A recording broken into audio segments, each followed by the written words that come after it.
Collaborative, and today we're going to talk on Blab. The Blab platform is what this was created on, and we're going to talk a little bit about collaborating for a cause, so for some kind of purpose, so of mission-driven cause marketing. So that's what we're going to chat about, and coincidentally, we've got three people here, and we're all from Minnesota. So Minnesota cares. We got Preston Odenbrett. He's actually in Honduras right now, but originally from Minneapolis, and Janet Johnson. I was going to say Janet Jackson, but that's not you, baby. Janet Johnson. We call her Lady J. I call her Lady J. I'm not sure. And she's also from Minneapolis. Yep. So where should we start? I think that I'll start. Cause marketing, I think, is very important, and I think it's very powerful because people buy through emotion. And when you connect, saving the baby seals, or save the whales, or clean the river and all that kind of stuff, like the Friends of Mississippi, you go from an emotional purpose rather than just about making money. Because the reality is, if you want to make money, you can traffic babies or sell cocaine. Just don't get caught. If there's a purpose. This is recorded, Brad.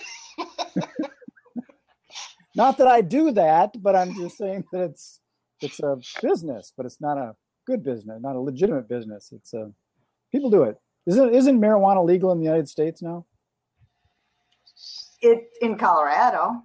Just Colorado? For medical purposes. I know there's a couple states actually. And then I hear Minnesota's coming too, so I don't know. Yeah. Anyways, that's not the cause that we're talking about. Cannabis cause. No, we're talking about Preston, you've got a situation down there with actually a lead for a big possible campaign. There's a guy that's developing some stuff down there, and Preston lives in the second largest barrier reef on the planet, and that's in Roatan. Dun, dun, dun. And they want to keep all the plastic bags out of the river because they get inside of the tree roots and stuff and make it ugly. Yep, they get inside the mangroves. Actually, Honduras obviously has the Bay Islands. They're Roatan. Most people don't even know it even exists. But now they do because of our cameras. I didn't know what a mangrove was at first, but I'd rather keep the gender out of it, okay? But what I did is I actually hooked up with a developer on LinkedIn because I was doing some searching and looked in Roatan and then found this guy, and then we connected, and we've been kind of communicating back and forth. The guy is amazing. I mean, he owns like 5 properties. He owns a hotel. A 5-star hotel, but he actually owns now a piece of the mountain, the biggest mountain that's on Roatan. And he says he's going to be building a 6-star resort. And I'm like, 6-star? I thought there was only 5 stars, but I guess he's going way beyond the 5-star venue. And I guess once it gets built, it's going to be absolutely phenomenal. So what his main purpose, though, is to actually run that. I don't know if it's going to be a city or town or village, he was saying, doing on compressed air, which is an interesting concept, to run a city on compressed air. That's like energy. And then there's also a place out there called Roatan Marine Park, which is a very important part of the whole ecological system in Roatan, and we'll hopefully be able to help them raise some support and money, because it's very important to keep the barrier reefs clean. There's a lot of people that come in. Right now we have about 1 million visitors each and every year coming to Roatan, which is great because now we got the big ships coming in. We got a brand new port that was created by Carnival. I guess it was like $20 million investment into the infrastructure. So we're getting a lot of visitors coming in, which is great. A lot of tourism is happening. But with that, obviously, there's a lot of garbage that comes in there. There's a lot of, you got to educate the people and say, look, you're a diver, you're a snorkeler. Don't take the live coral. Leave it alone, because if people start taking the coral, we ain't going to have any coral left. And who wants to dive in the ocean with no coral and no fish and nothing, So it's a very proactive thing that every one of the ships are doing now in order to educate the people. But the organization actually does all of the coordinating. So for instance, because we're on not the mainland and because we're an island, a lot of debris from the mainland and from other parts of the world, I guess, are coming in, garbage and newspapers and all the other stuff that comes in, and it goes inside the mangrove trees. And the mangrove trees, of course, are those twisted vines that you can kind of see in Florida. Well, somebody has to physically go out there and pick up all that garbage, otherwise it gets piled up. So anyways, some of the concept of collaboration for that might be, so we've got the cause is to keep the water clean. And the concept of collaboration, Preston does the video cameras. And of course, the divers are, they're emotionally involved in that. They don't want to be diving in garbage. They want it nice, clean, and pristine. So the cameras might be out in different areas all over the world. He gets an amazing amount of views on those cameras. So if we can highlight those cameras for divers to see that Roatan is a beautiful place to dive, you may be able to pull some of the conscious market share away from the barrier reef and over to Roatan. Yeah. You don't want to make it too crowded, but if they're all good, conscious, clean, healthy people, the more the merrier, right? Well, you have to take care of that, otherwise we got nothing. So it's Alden came in. Natural resource. Good morning. All right, he's coming in. Come on. Aiden, I'm guessing. What was that? Aiden, I think. Aiden? Alden. Aiden. It's my eyes. Uh-oh. It didn't work for some reason. Try again. Looks like he's using his phone, maybe the app or something. Oh, died. Yeah, the app died on me this morning once, too. I haven't been able to do any of this stuff on my phone. It's not as easy. I have, but it's not as easy. Yeah. Not to host. I can be part of one, but it's kind of cool. I mean, I love it because I have a quick blab question, then we can get back to the collaboration concept. Yep. But if I stop recording on this and then start it again, does it send two different files? I don't even know if you can stop and start again. I don't know. You can pause, that's an option. Well, let's try it. I'm not ready to stop yet, so we'll continue a little bit, but we've been going for... But you can pause it. Minutes. You can pause it like when we're doing stuff like this. You can pause it, and then then you got to edit it and all that stuff, and it'd be jerky. I like to keep it through and clean, and I don't like that. I know. I have a VA to edit ours because I don't want to do it. I just don't like the concept of editing because you see it in politics a lot. Now, this is a different topic, but they end up doing sound bites of someone says something, and then they cut the real deal out of it. And it's media manipulation. It pisses me off a little bit. Yeah, we've kind of gotten down to where, unless it's something like the Google, we used to use Hangouts. So if that went down or something in the middle of it, something major, right, then we'd have to cut it. Well, that's what I like about Blab. It seems like having a nice through line, and it's all real time. And I think that's what's really cool about it. Because when you do want to do some kind of collaboration, through the whole conversation. Exactly. Someone else just popped in here too, and still an open seat if you guys want to be in this discussion. So collaborating for a cause is a big deal. You can raise a lot of support. I mean, obviously, that ice bucket challenge that went out there that raised a lot of support. It was how much? 10 million or something, or more. Because everybody got involved with it. It was a unique concept. However, they had backlash too from third world. You're going to get that because of the polarity of opinion. We got a left brain and a right brain that has a different perception. It was an interesting concept, to be able to say, hey, I'm willing to get myself totally soaked and cold just to help support. And then I guess, match donations are a big deal too. I didn't do it. No, I didn't do it either, unfortunately. I didn't do it either. Yeah. There you go. I didn't get nominated. Thank God. I live in Minnesota. I have enough cold already.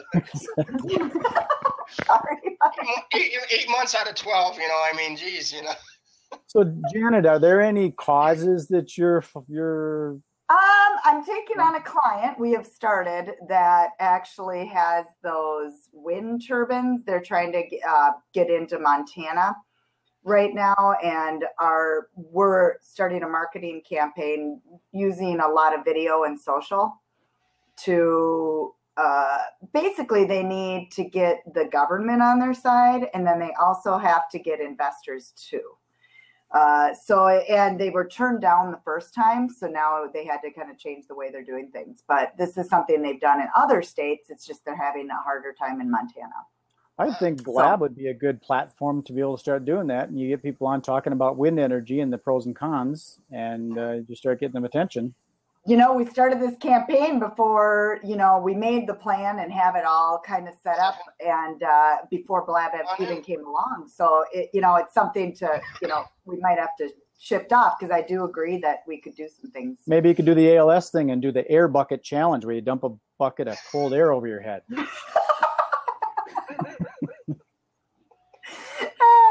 That was creative on a whim. Just That's how my magic mind works. Just use cold air, not liquid nitrogen. Yeah, exactly. Quick freeze. Yeah, exactly. Well, that would be interesting. I'm interested in air kind of stuff with like solar and geothermal and wind energy, and what's the other one? Water. You know, Costa Rica is 90% sustainable through water power.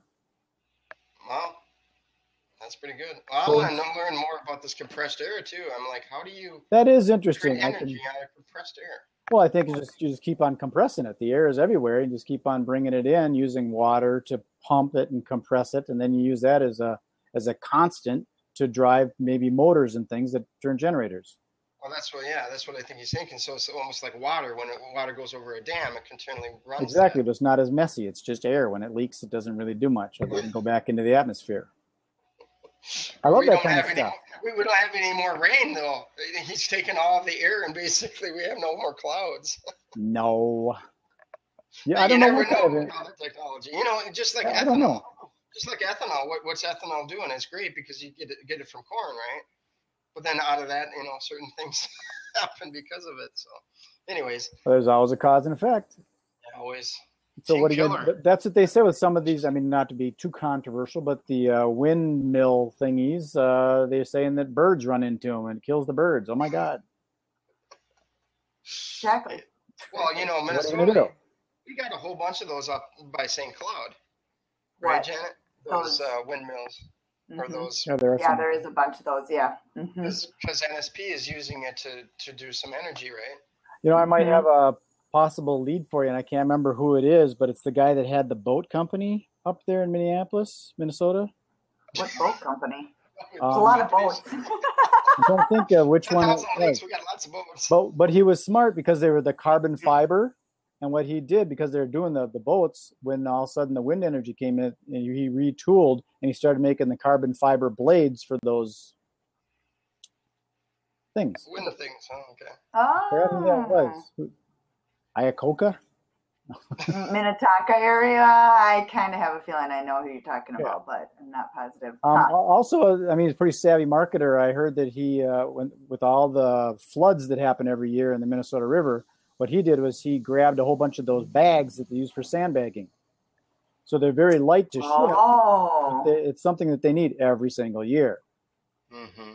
And then you got a portion of them you give away for a good cause because people are in dire needs. So you give that away and it gives you the heartstrings. And then you sell the other ones and you're making profit. It's good business, sandbags. Yeah, it is.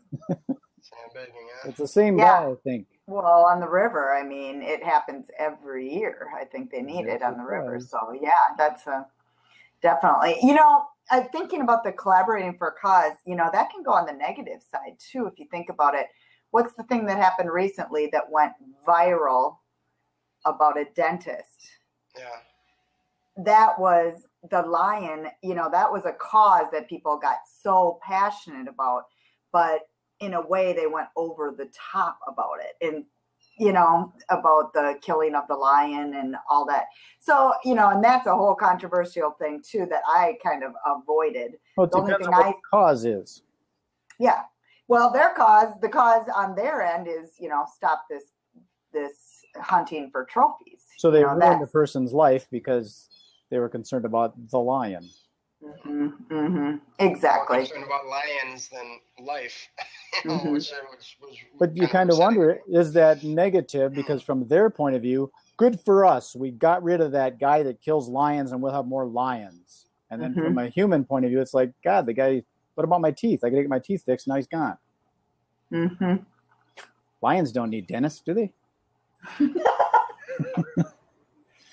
Speaking It's of interesting lions, to that kind of thing, the whole perception of the point of view kind of thing. Is me doing the magic thing? That's kind of what I'm about. It is point of view. It is. Perceive something. So Yeah, is it good? Is it bad? show your magic trick again with your hand. What's that? With your hand. Oh, that here. These two fingers are the same size. Can you see that? That one and that one is about the same size. The ring finger is a little bit longer, but that's my point of view, or your point of view. Okay. From my point of view, this one looks longer than that one. Isn't that weird? Does that work for everybody? Sleight of hand.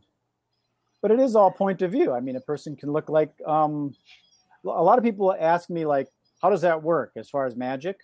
Yeah. That really screws it up because of the point of view. At first, it looks magical and it's fun. And when you know how it works, it's kind of stupid. It's kind of like Santa Claus. If there's any kids watching right now, Santa Claus brings presents every year, and he's fun, and there's all sorts of good food and celebration, and it's really your dad. Or mom. So that screws it up for everybody. I hope the kids didn't see that. But it's point of view. I had to just go over with that with my son. He's like, I'm putting the teeth under my pillow, and I go, you know who it is. Just give me the money. That's all he cares about. He's like, no, I don't. No, I don't. My teeth are starting to fall out because I'm 58 years old. If I send them over to you, I get a.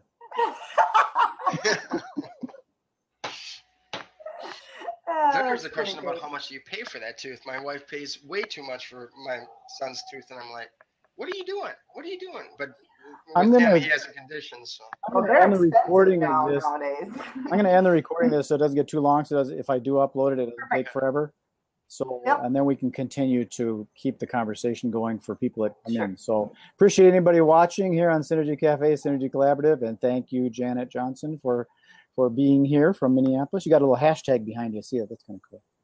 Yes, I do. Yeah, that's kind of my signature Preston, look, I guess. Thank you for showing up. You're always there. Appreciate it. I am. Peace.